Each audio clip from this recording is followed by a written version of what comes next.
Scott, how are you? I'm doing fine, thanks. Yourself? Good, good. So a lot has happened in the last 3 days. Initially, Trump was meant to meet Putin, meet Zelensky, meet Putin. Then Putin gave him a call. That was after Trump hinted that he's going to supply Tomahawk missiles to Ukraine.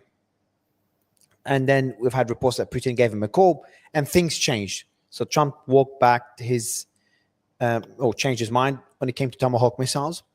And then there's been reports he had a call with Zelensky. He had a meeting with Zelensky where he was shouting at Zelensky, telling him to accept the deal from Putin, which was to give up the Donetsk that Russia controls about 75% of, and the Luhansk, which Russia controls anyway.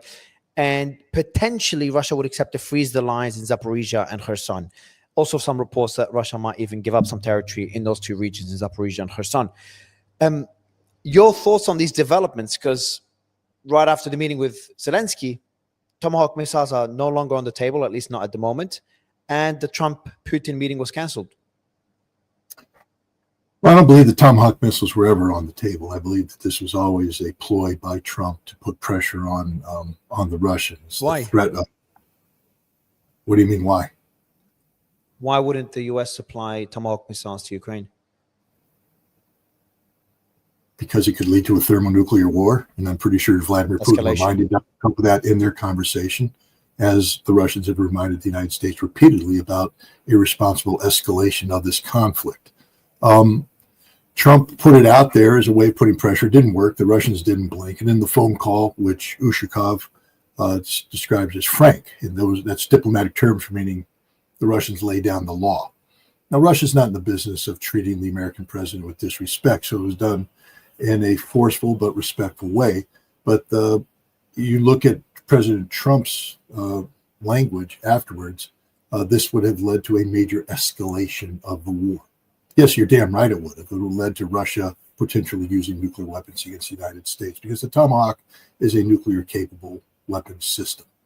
And so, no, it was never going to happen. Plus, there were just technical issues that Ukraine, in order for Ukraine to receive and employ the Tomahawk, the United States would have played an active role in every aspect of that process, which would have made us a party to the conflict, which again, as the Russians said, means we attack you.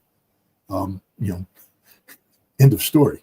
And let me just correct the record, because I just came back from Russia, and Russia will never accept a freeze. This is a White House fantasy, a wet dream. It's the Wall Street Journal. Everybody else repeats it. Russia has made it clear, 100% clear, that there will be no freeze, that for this war to end, Ukraine must leave all of Russian territory. And from a Russian perspective, that's totality of Kherson, so the totality of Zaporizhia, the totality of Donetsk, and the totality of Lugansk. No ifs, ands, or buts. And let's just make this even more clear to your American audience, or even your Western audience. In the United States, I'm somebody who took an oath to uphold and defend the Constitution of the United States of America. That's it. That's all America's about. We're a constitutional republic, and if you remove the Constitution, we're nothing. We don't exist as the United States. So we take the Constitution seriously. Why can't we respect the fact that the Russians take their Constitution seriously? And because they were constitutionally viable from the Russian perspective, referendum in Kherson, Zaporizhia, Lugansk, and Donetsk in September of 2022, Russia absorbed these territories into the Russian land. It's part of Russia. Vladimir Putin is incapable of giving up Russian territory as part of any deal. Constitutionally, it can't be done. He's not a dictator. He is the president. He is bound by the Constitution. So I don't know why people continue to repeat this absolute dreck, this absolute nonsense. Russia will never give up its territory, ever, in a million years. It will never happen. And anybody who doubts the Russian resolve, gosh, maybe go count the number of dead that the Soviet Union suffered during the Second World War, and understand that Russia will never back down and Russia will never lose.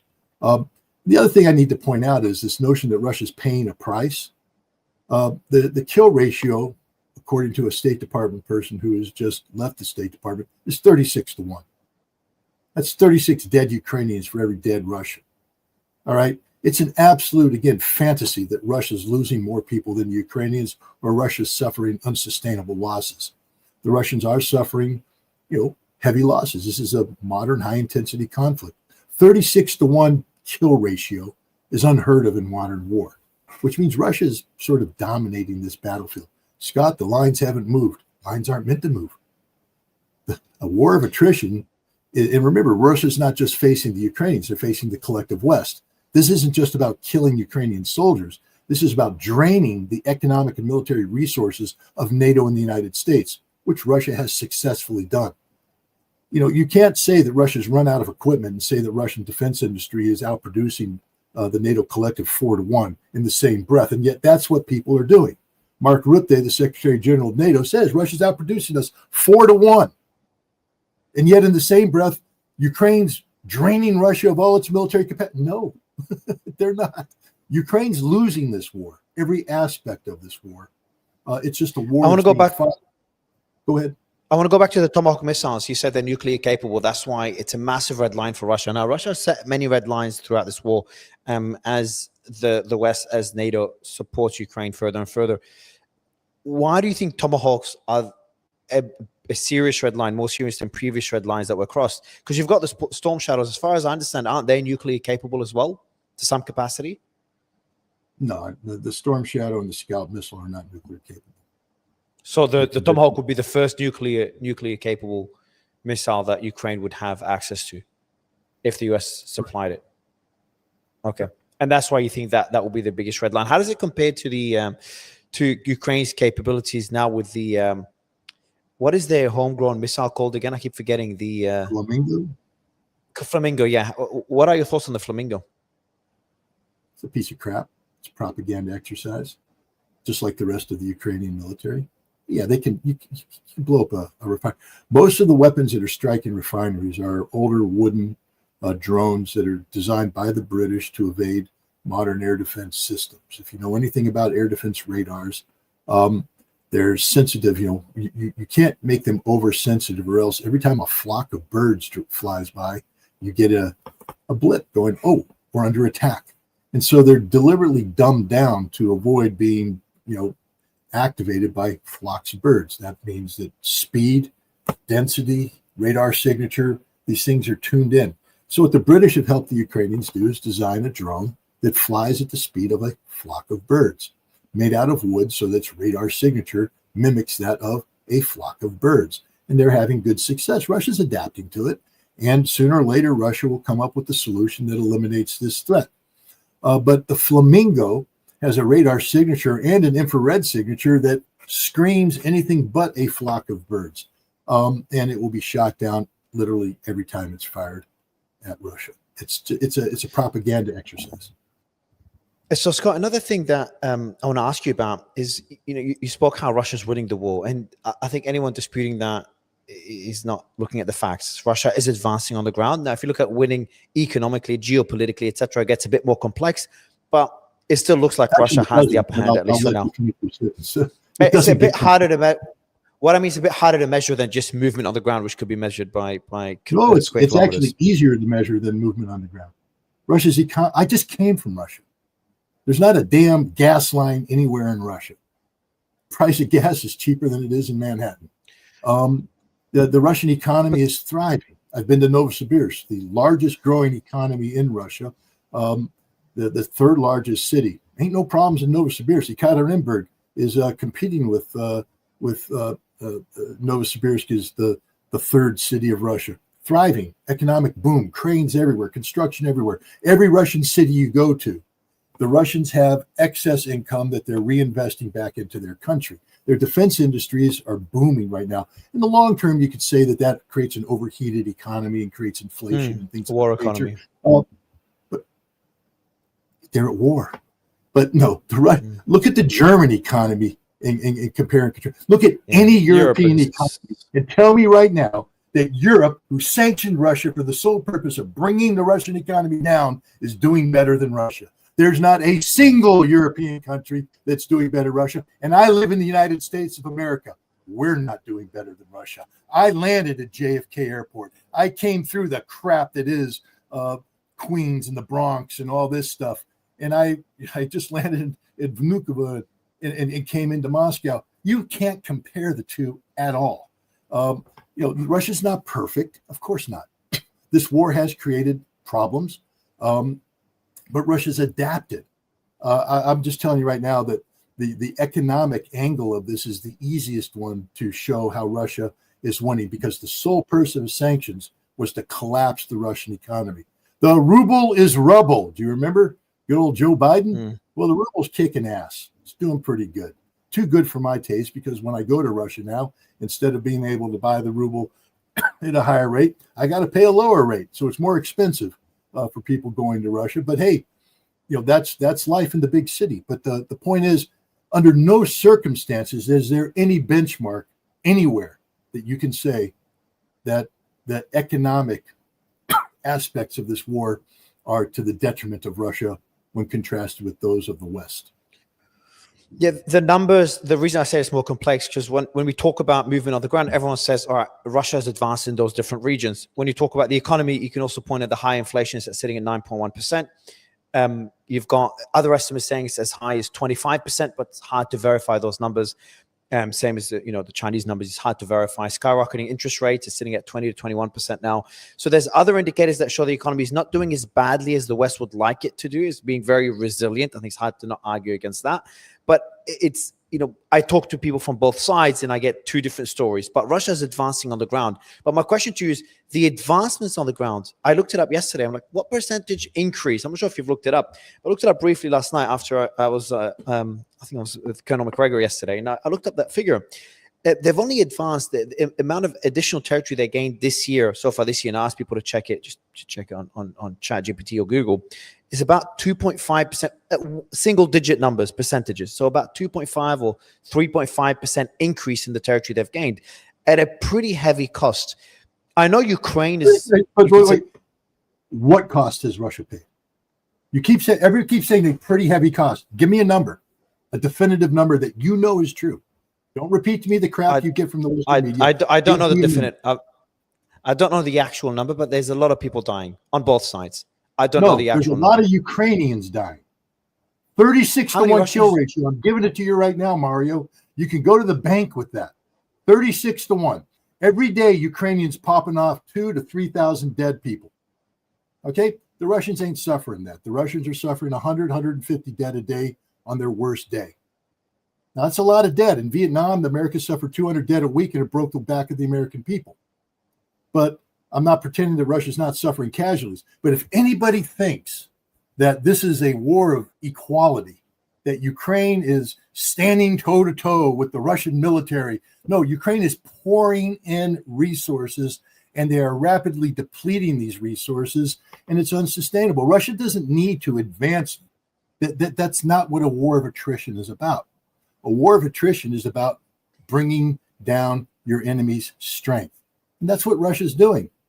And, this is a reality. The West can fool itself, but it's tomfoolery. Look at Donald Trump, pretending that Russia suffered, 1.5 million dead? He threw that number out. What an absolute load of bollocks. And yet, if that's what the president believes, then he believes that Russia might be in a position where if you put pressure on Russia, Russia will yield, will bend. Have you seen any yielding on the part of Vladimir Putin at all? Did you see him blink? Did you see him turn pale in the face? Have you seen him look uncomfortable? No. This man is totally in control, totally confident. And when the United States oversteps its bounds, he picks up the phone and politely tells the president, you're about to get smashed. And the president backs off. When was the last time you saw Vladimir Putin reverse course on an issue? Donald Trump was going to send those Tomahawks, come hell or high water. I'm going to send them. I made a decision. We're going to do it. Oops, we're not doing it. Why? Because Vladimir Putin read him the Reality Act. Donald Trump keeps trying to read Russia the Reality Act, but the Russians say none of your data adds up. It's also a negotiating tactic. He goes too far with certain statements, similar to what we saw in Gaza. He was initially saying Gaza will take over Gaza, and now part of the 3-point plan is Gaza will have its own government, will be an independent. There's a path to an independent state, very different to his initial words. So the way I see it is that he's trying to put pressure on Putin. The Tomahawk missiles were a form of pressure. and again, it's hard to know what's going on in Putin's mind. I see your No, argument. The other argument is Putin's mind. Putin tells us exactly what's going on in his mind. We're just not listening. The damn President Putin went to Valdai and spoke for 5 hours straight. He opened up his mind to everybody. He answered every question there was. It's not hard to get into Putin's mind because Putin is more transparent than our president is. We in the West just choose not to listen to him. We choose to ignore what he says. But there's nothing hard about the Russian position. It's been consistent from day one, spelled out in writing, in spoken form, and never wavering at all. The only wavering you see is how mainstream media in the West chooses to take Keith Kellogg's fantasy words, Zelensky's fantasy words, and somehow tried to bend it into what they want the Russians to say. But I can guarantee you right now, at no time, zero, did anybody tell Steve Witkoff, Donald Trump, Marco Rubio that Russia was willing to accept a freeze in Zaporizhia and Kherson, that Russia was willing to take the Donbas but give up land? That never happened. And you will never hear the President of the United States. Well, no, you don't think that? Sorry, you don't think Putin will, if Ukraine gives Russia Donetsk, so essentially the Donbas, Luhansk, and Donetsk, you don't think Russia would at least freeze the lines on Kherson and Zaporizhia? No. First of all, Ukraine can't give Russia the Donbas. The Donbas is Russia. And if Ukraine doesn't leave, Russia will kill every Ukrainian and take it. And that's the same for Kherson and Zaporizhia. It's wishful thinking. This goes back to the fantasy that exists in the West. You see, the purpose of the Ukrainian conflict was to create a war that wore Russia down, that weakened Russia. We don't care about Ukraine. This is the other thing that people need to understand. If we cared about Ukraine, we would never allow this war to happen and over 1 million dead Ukrainian soldiers. We don't care about Ukraine. We care about weakening Russia. And our fantasy is to get Russia involved in a forever war. What is one of the living examples of a forever conflict? Well, North and South Korea. We want a DMZ. We want a forever war posture. How would we wish that on the Ukrainians? Because what we're saying is that's a bad deal for Russia, to put Russia in a permanent war footing, to keep their economy hot on the military, high inflation, high unemployment, and all this kind of stuff. That's what we want in the long term. Russia doesn't want that. Russia wants this war to end on terms that are acceptable to it. So this is what Russia is going to do. Putin has made it clear that the root causes of this conflict must be resolved. That means that Ukraine will never be part of NATO. Ukraine will not have an 800,000 strong military force that is a proxy of NATO, or as the Ukrainian defense minister says, the first army of Europe. You think Russia is going to let Ukraine have the first army of Europe whose sole function is to forcefully recover territory it believes belongs to it? That government will be gone. That military will be gone. None of this free-thinking Ukrainian nationalism will exist when this conflict is over. That's the reality that Russia is going to impose on Ukraine. And they will do this war as long as necessary. They will go forever if necessary. But ultimately, Kherson, Zaporizhia, Donetsk, and Lugansk will be completely occupied. And if the Ukrainians aren't careful, so too will Odessa, Mykolaiv, Dnipropetrovsk. Russians are already in Dnipropetrovsk, Kharkov, Sumy. Ukraine will lose everything when this is done.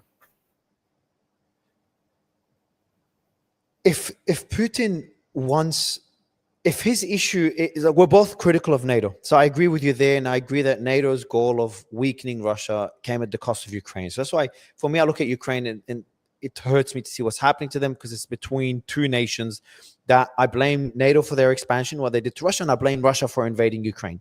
If Putin wants to end the war, though, Scott, why not freeze the lines? Why does it matter to get that 25% of Donetsk, that 20 whatever percent, and 20% of Kherson? Why not freeze the lines and then discuss demilitarization, no joining NATO? Why does that territory matter, that Ukrainian territory? It's not Ukrainian territory, Mario. It's Russian territory. Kherson is a Russian province.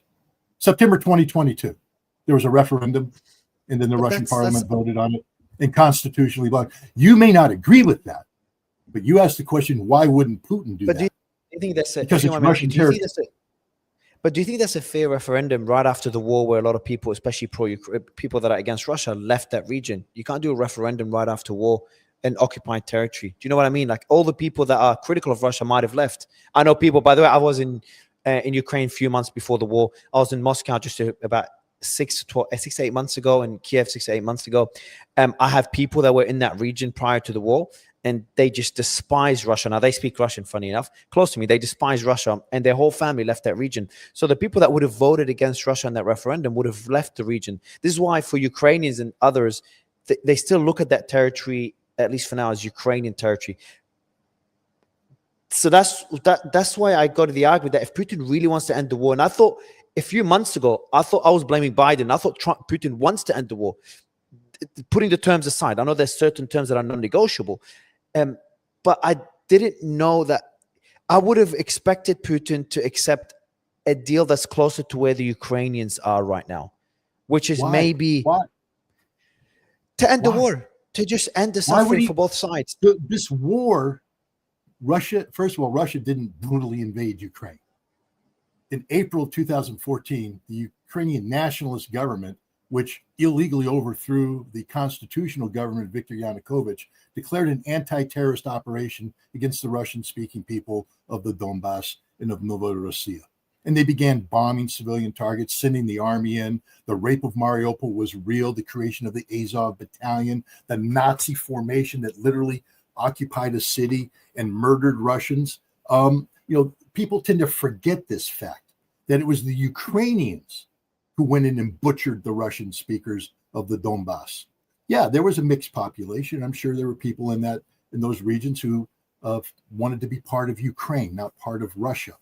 But it was the Ukrainian government that sent the army. And you also, look up the Battle of the Bolsvaya in late 2014, 2015, when the Russian separatists surrounded the Ukrainian army and were going to kill every single one of them. And then that's when Poroshenko got on the phone to Angela Merkel and begged, please stop the Russians from killing us. We promise we want peace. Just don't kill our poor soldiers who went in to the Donbas to slaughter the Russian-speaking people as part of an anti-terrorist operation. And Vladimir Putin said, sure, we're interested in peace. We'll do that. But here's the Minsk Accords. What we need from the Ukrainians when we free your army is we need you to pass a constitutional amendment that protects the rights of the Russian speakers. Putin didn't say that the Donbass was going to be part of Russia. In fact, he said the exact opposite. It's part of Ukraine. We respect the 1991 borders. But you have to respect the Russian people's language, history, culture, religion, the things that make them Russian. And Poroshenko agreed to this, but then he never followed through on it. And the Germans and the French never put the pressure. Why? Well, we now know. Merkel, Francois Hollande, who was the president of France at the time, and Poroshenko have all come out and said Minsk was a sham. We agreed to Minsk to buy time so Ukraine could take this defeated army that the Russians allowed to live and have NATO retrain them so they could go back in and win the fight. It's Ukraine that has always wanted this fight. Zelensky ran on a platform of peace, and yet within months after being elected president, he held a war council and said, we will go to war against the Russians in the Donbas. It's not a man of peace. And everybody forgets that there were 60 to 80,000 Ukrainian forces massing in the Donbas, preparing to make that move, that NATO-trained army, in February, March of 2022, which is why the Russians launched a preemptive attack against the Ukrainians in the form of the special military operation. And the goal and the objective of the Russians was never to take Ukrainian territory, but to compel Ukraine to the negotiating table to do what they had promised to do in Minsk. And they almost did that. They got the Istanbul communique. And if you read it, Russia wasn't taking the Donbas. The Donbas was going to be independent. And then Russia was going to say, do this referendum where everybody's there under international supervision. Russia wasn't going to do a referendum in Zaporizhia or Kherson. That was going back to Ukraine, along with all the other territory that Russia occupied. Russia just wanted this nonsense of an anti-terrorist operation against the Russian people to come to an end. And it was NATO, Boris Johnson in particular, who told the Ukrainians to back out. And ever since then, the Ukrainians have been attacking. Now, what are the Russians supposed to do when the Ukrainians turn their back on peace and you're sitting there, your troops are on a land where the people are turning to the soldiers saying, protect us, defend us, from them, the Ukrainians. And the best way to protect them and defend them is to say, we will never leave you because you now are permanently part of Russia. And they held a referendum among the people who were being bombed, slaughtered, terrorized, murdered, raped by the Ukrainian, by the Nazis of the Azov battalion, which everybody pretends didn't exist. And yet they flew the Nazi flag in Mariupol. They occupied it. And the Russians said, this will not stand. And they held the referendum. Was it a perfect referendum? Nope. Unless you're a Russian living in Zaporizhia, Kherson, Lugansk, and Donetsk. And now you had the Russian government saying, we will never abandon you to those people who hate you, despise you, are murdering you. So yeah, Vladimir Putin's not going to give up that territory. You don't understand. Anybody who claims that this is a possibility hasn't been to Kherson, Zaporizhia, Donetsk, and Lugansk. I have. I've seen it in their eyes. These people don't want to be part of Ukraine. Ukraine to them are the people who are trying to kill them, murder them. Remember Poroshenko's speech. Our children will go to school outdoors in the sun. Your children will cower in the basements. You think the Russians want to be part of that? No, not at all. So yeah, Putin will never give up an inch of Russian territory. And constitutionally, Kherson and Zaporizhia are Russian territory. And Putin can't give it up. You keep everybody's like, Putin will do this. Putin can't. He has no authority whatsoever. If he tried to do that, he would be thrown out because it's a violation of the Constitution. The other thing is, in order for that to even come into where Putin would have to go to the Duma and say, oh, this war is lost, it's frozen, we have to accept this peace deal, I need you to pass laws which redefine the Russian border, Russia would have to be losing this war. You talk about the slow rate of advance. Russia doesn't care. Like I said, Russia's job is to kill Ukrainians, and business is good. The Ukrainians are being slaughtered as we speak right now. Ukrainians in every specific zone are losing between 240 to 500, in some cases, 600-800 men a day because of the relentless Russian attacks. Wouldn't, you said Russia's job is just to kill Ukrainians. Wouldn't Russia's job in this war to gain territory and then force Ukraine to accept their terms, which is not joining NATO, etc.? Based on that, wouldn't they be able to advance further and faster if that's their objective? If they want Kherson, Zaporizhia, Donetsk, and Luhansk, they've had 2 years. Why not have that territory by now? If they have that level of advantage.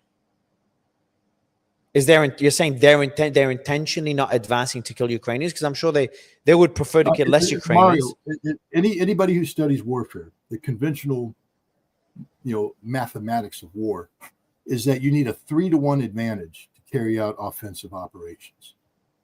Right now, Russia and Ukraine are roughly equal in size of their military forces that are aligned on each other. A slight numerical advantage to the Russians. But it's not 3-to-1. So for Russia to try and do conventional assault tactics in this situation, they would have to bring in more resources and be willing to suffer higher casualty rates. What Russia has done is perfected this algorithm of destruction to the Ukrainians. The other thing is that drone warfare has radically transformed the battlefield.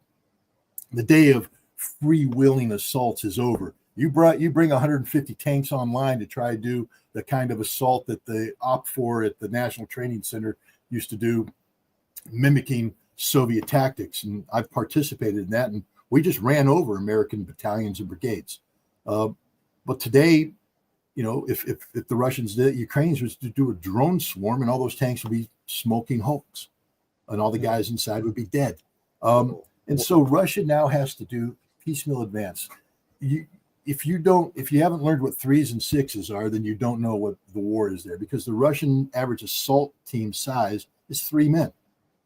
3 men go in with drone support and they capture a bunker held by 12 to 15 Ukrainians. And they kill them all. And then 6 men come in and reinforce that bunker. They hold that position, and then they go and do it again. Very slow. If they have a bad day, they lose 3 guys. If the Ukrainians do an effective defense, 3 guys are down. They try to withdraw them. They regroup. But it's all about drones right now. It's all about drones. Were you impressed by Ukraine's drone capabilities? Say again? They're the best. Were you impressed by Ukraine's domestic capabilities when it comes to drone production? Yeah, no, I mean, the Ukrainians are the second best fighters and drones in the world. After Sometimes they're the Russians, first. yeah. I mean, the Russians and Ukrainians are going back and forth on this stuff. And we saw north of Pokrovsk, when the Ukrainians surged their drone capacity, they stopped the Russian offensive. They created a drone wall, and it created problems for the Russians. But then you saw what the Russians did. It wasn't reported in the West, but the Russians stabilized it. It just brought in their own drones. And then the Russians, what they do is they put their, what they call objective control over the battlefield, and they start to hunt down the Ukrainian drone operators, and then they kill them all. And that's what's happened. All those Ukrainian drones, all those videos you see of the drones doing this, that, and the other thing, all the guys that operate those drones, they're dead because the Russians killed them. And then the Russians push their drones forward, and they begin the process all over again. Yeah, Ukraine is able to, just like I tell people, during the Battle of Berlin, right up till the end, the Germans were launching counterattacks. In fact, while the Russians were taking Berlin, the Germans launched a counterattack trying to penetrate into the Russian logistics rear that ended up capturing a number of German towns and holding them until the war ended. Now, if you just isolate it on that battlefield, you say, my God, the Germans, they're offensive. They're killing the Russians. They're taking villages. It's a German victory, but the Germans lost the war. You can have a situation where the Ukrainians are able to get, a situational advantage in a very small part of the battlefield and impose their will on that. But it ends rapidly. The Russians come in, and it all goes back to the Russian advance. And the Russians aren't going to speed this thing up. Why do you change an algorithm that gives you a 36-to-1 kill ratio? Why would you change that? Because to do what you're asking, to be attack more aggressively, you've got to change this. You've got to come up with different things, and you're going to lose more guys. That ratio is going to stop being 36-to-1 in favor of Russia to 3-to-1 against Russia, which is what normal, offensive operations will do. Does Russia really want to lose 3,000 Russians to every 1,000 dead Ukrainians? The answer is no. How, at a 36-to-1 ratio, how is it that Russia and Ukraine still have the same amount of troops on the borders? Wouldn't Ukraine's capacity be degraded significantly more than it is right now? I understand they're already having shortages. I understand they've had a lot and they have shortages, but wouldn't it be at a much bigger scale of 36-to-1? How many times? And if it is 30, how many times has Russia had to rebuild their military in this conflict? A lot less. Once. Just once. They went in with a force of insufficient to the task. The exact numbers, a little bit over 100,000, maybe less than 100,000. And then when we poured in $46 billion, a lot of people don't realize this. That first round, when the SMO first started, Russia destroyed the Ukrainian army, killed them. They were all dead. They had a handful of units left, but Russia had effectively eliminated the Ukrainian military. It had to be rebuilt, retrained, $46 billion infusion that enabled them to carry out the offensive in the fall of 2022. That offensive compelled Russia to say we have insufficient forces. So Russia did the one-time 300,000 mobilization. One-time 300,000 mobilization. How many has Ukraine done? They're up to 7 or 8 right now. 7 or 8 mobilization. And it's so bad they have to go and bang people on the head and steal them off the streets. That's how Ukraine has sustained its manpower, and it's running out of manpower. Russia's not running out of manpower. They haven't done another mobilization. Right now, they get all the volunteers they want. They've got more than enough manpower coming in. They're getting stronger every day. And also remember, at the same time, Russia's fighting this war because of NATO expansion, because of what happened with Finland and Sweden. Russia has had to expand its military from around 900,000 that they had when the special military operation began, and now they're up. They expanded to 1.5 million. So that means, in addition to doing this war down here, Russia's building new units that are going up into the Kola Peninsula, the Leningrad military district, reinforcing Kaliningrad, reinforcing the Belarusian operations group. The Russian military is expanding across the board. You say, where do these troops go? They go everywhere. They don't all just go to the special military operation. So then what now that the peace deal was, the meeting between Putin and Trump was canceled? What happens next? Ukrainians will die. Russians will advance. The Ukrainian economy will be destroyed. Ukrainian energy infrastructure will be annihilated. We're going to roll into this winter. Russia has always taken it easy. One of the big criticisms of Vladimir Putin and the Russian general staff by, the chattering class in Russia is that, why do you let the Ukrainians have heat during winter? Russia's always had the potential. They said, look, this is what we can do, is putting pressure, but they always backed off. Right now, there's no backing off. When winter rolls in, when it gets cold, Ukraine won't be able to heat itself, and you will see a nation collapse. There's no gas, there's no heat, there's no electricity, there's no running water, and the nation will die because of this. And again, you can thank Donald Trump, and you can thank Scott Bessent, you can thank Marco Rubio, you can thank all these people that didn't understand the inevitability of the Russian victory, and they put Ukraine in this situation. And when the Ukrainian civilians start freezing, they'll start fleeing to a Europe that doesn't want them. Right now, Europe's trying to return Ukrainians to Ukraine. What happens when you get 5, 6, 10 million people freezing to death on the border saying, let us in, help us survive? This is the future of Ukraine. It's not a pretty future. It's an ugly future. Trump likes to make fun of the fact that Russia was not able to capture Kiev, showing how they're failing in this war and how Ukraine has the advantage. Now, that's part of the negotiating tactic, goes back and forth. Ukraine's going to lose, Russia's going to lose, depending on what's happening in the negotiations. But what do you say to that argument that, Russia, well, I mentioned the point earlier, they haven't captured Zaporizhia, Kherson, and Donbas, war of attrition, but they've also had to withdraw from Kiev and give up They on didn't have to withdraw from Kiev. I mean, again, this is just an absurdity. It's not reflective of the facts. The Russians had installed a superior military position around Kiev. Kiev is a city of, millions of people. And the amount of troops around Kiev was in the tens of thousands. You don't go into a city of millions with tens of thousands of troops. Russia was simply getting Ukraine to the negotiating table. Part of the Istanbul communique that nobody talks about is that Russia said, we will withdraw from Kiev. We will withdraw from Chernihiv, from Sumy, from Kharkov. And as a sign of our good faith, they withdrew, not because Ukraine beat them. They withdrew because they said, we're going to withdraw because we want peace. We want this war to end. You signed this Istanbul communique. You agreed to no NATO. You agreed to reducing your military. You agreed to some other things, and we're out of here. We're not. But that hasn't been. But that wasn't signed. What would they pull out before it was signed? Because we did see those videos of the tanks being, there was a big line of tanks driving into Kiev, stuck, and then being hit by drones and rockets. There was a big line of tanks, not stuck, but stopped. There was one battle in the northern suburbs of Kiev where a single Russian convoy was engaged by Ukrainians with artillery and with close-in fire support and took some casualties. Welcome to urban warfare. No one said that this was a cakewalk for the Russians. And the Ukrainians are brave fighters, and they put up very effective resistance. And so, you can show a video of a Russian convoy getting smacked, but that's like showing a video of American troops. The North Vietnamese have a lot of videos of U.S. Marines walking into ambushes in Vietnam. And it's ugly to watch Marines die. It's ugly to see that happen.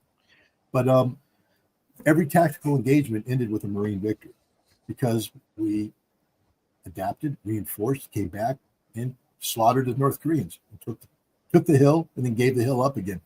Vietnam was a crazy war. But the point is, the Ukrainians did inflict casualties on the Russians. There's no doubt about that. No one's denying that. But the notion that you take one video showing a successful Ukrainian ambush and apply that to the totality of the conflict is absurd in the extreme. The Russians withdrew from Kiev as a good faith measure to show the Ukrainian government, which was doubtful, that if they agreed to this, that Russia would give up the territory. Russia said, look, we'll withdraw from Kiev. We'll withdraw from Chernihiv. We'll withdraw from Sumy. Where they were in the process of withdrawing from Kharkov when the Ukrainians attacked. That big advance that they had. You want to know why they advanced? Because Ukraine stabbed the Russians in the back, and they laugh about it. They laugh about it. We led the Russians on, believing that we would eventually come back to the table. And they launched this attack thinking they would break the Russians.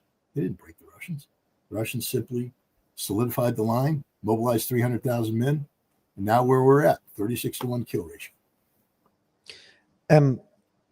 There's also been those drone incursions. No one's talking about them at the moment. They've stopped. But there was a lot of talk back then of a potential conflict between NATO and Russia. You've kind of hinted at escalation if the Tomahawk missiles were provided to Ukraine as well. Without fear-mongering, do you think we are close to a situation where NATO and Russia could end up in direct conflict? Look, I know both possible. sides don't want it. Both sides don't want it, I think. I think we both agree on that. Nobody things do happen in times of war. I would say we always have to be aware of the potential of this.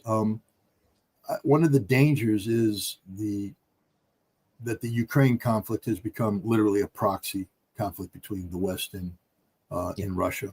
And as Ukrainian resources get drained, there will be a temptation to replace these resources with European resources. Already, it's underreported, but the number of Poles fighting this conflict is outrageous. The Russians have said that when they monitor, you see it. There's a book that's out about it's written from the Russian perspective, interviews of soldiers, and they keep saying well, we were fighting the Poles that day. You say, what do you mean the Poles? Well, the radio traffic, everybody was speaking Polish, and I'm not talking about Western Ukrainian slang. I'm talking about Polish. There's entire Polish units there. There are entire units of, under Western leadership of South American mercenaries. More and more, you're seeing the Ukrainian army turning to non-Ukrainian manpower resources to make up for the insufficiency of their own manpower deficit. And at some point in time, there may be a temptation to insert a British unit or a French unit or something of that nature. And then when they die, as they will, I'm just here to tell you, Mario, no Ukrainian unit survives long on the battlefield. Even their elite units, when they get sent in for the counterattack, get rotated out as quick as possible because once the Russians take control of the battlefield, they kill everybody. And so the elite units pull back and they put in the territorials, and the territorials get slaughtered, and the elite units go back and to their whores and their whiskey and their money and their food until the next time they're called in to do this. The Ukrainian army is it's just meat for the ground. There's some brave soldiers. Look, the Russians say they're brave. There's a famous story out of Bakhmut where Wagner surrounded a Ukrainian unit in a bunker and said, "Surrender, brothers. You fought bravely. We're not going to kill you. We'll treat you well." And the Ukrainians shouted back, "Russians don't surrender." And that's a famous line from the Second World War, where the Germans had surrounded a Russian soldier and told him to surrender. He said, "Russians don't surrender," and they didn't. It means that the Ukrainians and the Russians are the same damn people. They're the same people. As hard as the Russians fight, the Ukrainians fight. There's no doubt about that. The Russians respect their Ukrainian opponents. They understand the tenacity. But the Russians have built an algorithm of conflict which is to the detriment of the Ukraine. The Ukrainians have bought into a Western style of war that doesn't care about them. If we did care about them, why would we let them do the 2023 summer counteroffensive, which was designed in Grafenwehr by a bunch of NATO idiots, where we just let the Ukrainians go in and get slaughtered in frontal attacks against a prepared Russian defense? Why did we encourage them to go into Kursk and sacrifice 76,000 Ukrainian soldiers for a political gesture that got them nothing but dead soldiers? We don't care about them, and we've organized them to fight a war that they can't win, and it's a tragedy. There's a last question. I'll take it from the comments here, and discussing the advancements. Do you think Russia's advances were stronger when Prigozhin and Wagner were around? No, there were Prigozhin and Wagner had a unique role in this war. They, let's just get down to technicalities. Russia legally was not allowed to provide military support to deploy Russian soldiers on the soil of either Donetsk and Lugansk. They were, first of all, they're part of Ukrainian territory until they declared independence. Then they became an independent entity. And without the approval of parliament, the Duma, Russian troops can't be deployed on these territories legally. So what Wagner did is provided a vehicle for Russia to surge military capability into Lugansk to support the Lugansk People's Republic military formations, and also Donetsk. So Wagner was a private military company that operated with the full permission of the Russian government. I mean, and they received a lot of money and a lot of resources, and they were very effective. And in September of 2022, though, when Donetsk and Lugansk, through the referendum, became part of Russian territory, Wagner was told, you're going to have to convert to the Russian military legally. You can't continue to exist. We will honor, but the Russian government said, we will honor the one-year contract, because in May of 2022, they signed a one-year contract with Wagner that expired in May of 2023. We'll honor this contract, but by the time May 2023 comes, your soldiers either have to go home or sign contracts with the Russian Ministry of Defense. And Prigozhin decided that he was going to make some money. He said, no, I got a money-making machine here. I don't want to give this up. And so he started this legend of Wagner supremacy. He started, criticizing Shoigu and Gerasimov and the Russian military and the Russian way of fighting. It's crazy times. Understand that Prigozhin fought in Lugansk, but the Russian military fought everywhere else and was doing quite well. The Akhmat Special Forces came to Lugansk, and they partnered with Wagner, fought side by side with them. I know Abdi Aladinov very well. He's the commander of the Akhmat Special Forces, and he has spoken, in high regard of Wagner and initially of Prigozhin. But he said at one point in time, he said it's very important to understand this, that the needs of Russia come before everything. And Prigozhin forgot that. Prigozhin put the needs of Prigozhin ahead of Russia, and that didn't go over well. They fought a very effective war. There was the twin cities of Soledar and Bakhmut. They both had very extensive fortifications, underground tunnels, etc. And Wagner launched a successful battle for Soledar and took it. And at that point in time, Wagner was told, stand down. Now we're going to freeze the line, consolidate, and then we're going to do a rotation. We're going to bring in the 76th Airborne Division and rotate out, because your troops have to come back and either sign contracts or go away. What Prigozhin did on his own volition is continued the assault into Bakhmut without any permission. He went into Bakhmut and he got involved in the Bakhmut meat grinder. Now, one of the things he was able to do with this is he was able to go to prisons and recruit prisoners and have them sign 6-month contracts. And basically, these prisoners, if they came in, survived the 6 months, would get a pass of good conduct from the Russian government saying all is forgiven. You go back to society. You're out of prison. But they weren't very well trained. They're not like the original Wagner troops, who were all veterans, special forces veterans, very skilled combatants. These became the expendables. And Prigozhin built entire units of these prisoners and sent them in frontal attacks, meat grinder operations, to keep the battle going, because that's what he needed. He needed to keep the battle going. And then he began to say, look at all the men I'm losing. Well, you lost them because you took untrained prisoners and threw them into an urban conflict where the Ukrainians slaughtered. Now, they were killing the Ukrainians. The Ukrainians lost 60,000 men in Bakhmut. It was a two-way street. Zelensky burned up his reserves. They were supposed to go in the Ropatino battle in December 23, got burned up at Bakhmut. But Prigozhin bled Wagner to death in Bakhmut and forced the Russians now, because when you advance into Bakhmut, that means the Russians now have to defend your flanks. And the flanks being defended wasn't something the Russians prepared for. Ammunition allocation is important, is critical. You allocate the ammunition where you need it. And because they had said they're going to pause on this part of the battlefield, they went into standard defensive allocations of artillery ammunition. Now Prigozhin's launching a major offensive operation, and he's demanding to have offensive allocations when the Russian military went, we don't have any artillery for you. And he said, look, Shoigu and Gerasimov are slaughtering me. There's not enough. These guys are incompetent. It was all a manufactured case by Prigozhin. Shoigu and Gerasimov are not incompetent. The Russians were doing quite well, but Prigozhin forced that issue. And finally, when the Battle of Bakhmut ended in the middle of May, he was ordered to stand down and ordered to disarm his troops. And that's when he said, I'm not going to do that. He believed his own propaganda, and he got 1/3 of the Wagner forces, many of whom had no idea what they were doing, but got them on the road moving to Moscow. And Abdi Aladonov's Akhmat Special Forces closed in on Rostov. And people keep saying it was Lukashenko intervening and telling, with a phone call. It was Abdi's forces outside saying, in a couple hours, we're going to be ordered to go in and we're going to kill Prigozhin, we're going to kill Wagner, and we're going to end this thing now. And that's when Prigozhin woke up and went, I'm done. So I was before ending it, just came in now. Putin just made comments on the sanctions. So the US sanctioned the two largest Russian oil companies, and we also got reports, and that comes about a few weeks after India apparently agreed with the US to halt 50% of their oil imports from Russia.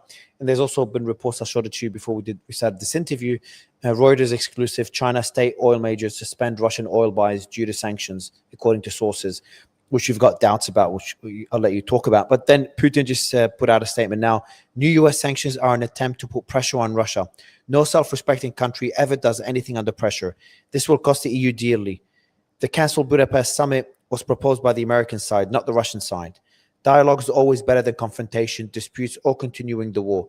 The new US sanctions are a hostile act that does not strengthen Russian-American relations. That came in from Putin. What are your thoughts on the sanctions and also Putin's response just now? I mean, it's an accurate response. The Russians, they want this war to end so that they can bring stability in the region, and then they want to have better relations with the United States. They believe that, the U.S. and Russia can do things together that improve both nations. But it can't happen with this Ukraine conflict, going on down here. I think Putin's disappointed. But the other thing people have to understand is India is part of the Shanghai Cooperation Organization. India is part of the BRICS. Modi has visited Putin. And Xi Jinping and Putin have a famously good relationship. They're also SCO and BRICS members. They all recognize that America is a unilateral hegemony that seeks to impose itself on people through threats of military threats, economic threats, etc. And they agree that this isn't normal, this isn't good, this isn't desirable. Modi has said that while he wants the conflict to end, and of course he has to play a delicate balance between the United States and Russia, he's a sovereign state. He said that India's energy requirements will be dictated by India alone, and nobody will tell India what to do.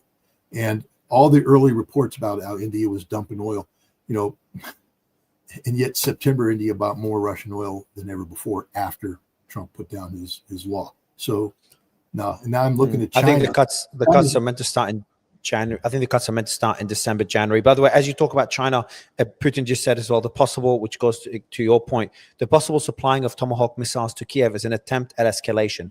Russia's response in the case of Tomahawk strikes on Russian territory will be serious, if not staggering. And then he says Russia's energy sector feels confident, although certain losses will occur over the new sanctions. Yeah, Russia's realistic. I mean, it always cracks me up. Do you remember John McCain's statement? Russia is, the oil nation with a large gas station or something like that. Yeah. Gosh, if you're a large gas station, do you think you might actually understand a thing or two about the energy business? I mean, if that's all you are, maybe you understand the energy business. Maybe you know it better than the guy who simply puts the gas into his car. Russia knows the global energy business better than anybody. Ask the Saudis.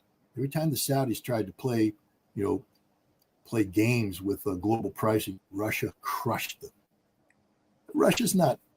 These aren't amateurs here. These are hardcore professionals who know the industry better than anybody, know how to make it work for their benefit. Putin said it right. There will be losses. Of course, there will be losses. You have an ideal way of the system working. It's not working ideally. There's going to be consequences, losses. Russia will tighten its belt. But this isn't taking the Russians by surprise. The Russians have been preparing for this. They have plan A, plan B, C, D, E, F, G. They can go all the way down the alphabet and further. They're ready for whatever comes. They've thought everything through. There is no surprise here. The surprise is on the part of the United States, who has no clue how this is going to resonate. A lot of guesswork. But I will tell you right now, you know who else has plans? China. They're not going to allow their economy to be interrupted by these American sanctions. And if you think for a second China will cave in on sanctioning of Russia, because all that does is send the signal to the United States that sanctions against China will work as well. And I think the Chinese are going to stand up and be side by side with the Russians. They're the largest importer of Russian energy. They will continue to be. India will continue to buy Russian energy. The companies, these are private companies, and they have to assess where they're going. But strategically, both India and China will continue to stand by Russia because they understand they're before the grace of God go us. If they allow the United States and Europe to break Russia through sanctions, and Russia will never allow that to happen to begin with. But the Indian cuts and the Chinese cuts, if they do go ahead, there's reports of Chinese cuts that would hit Russian revenue in the short term by 20-25%, and that would hit in the long term. It will go down to 10 to 15%. It'll be mitigated to 10 to 15%. Not sure if you can see me or the video's cut out for you. I'm here. Can you hear me? I can hear you. The video will be fixed now. The team is fixing it. There we go. But yeah, so the cuts will be initially 50% and will go down to 10 to 15%, as you said. Sorry, the exports will be cut by 40 to 50%. Revenue will be down 20 to 25%. Oil revenues. So as Putin said, it will be. That was just according to reports. It's unconfirmed. Putin did say there'll be certain losses will occur over the new sanctions, but people are saying these losses will be harsher short term. But long term, Russia could find new ways to supply that oil to other buyers. There's also worries that the trade deal between China and the US could include some sort of deal when it comes to, similar to what they had with India, some deal that comes to Russia as well. But you think you're pretty skeptical of that. I think you believe that China will stick by Russia's side throughout this. Of course they will. Scott, as always, absolute pleasure. And I'm glad we've been able to cover Putin's comments live during this. Appreciate you for doing it longer. Thank you, sir. Okay, thanks a lot. Have a good day. You too.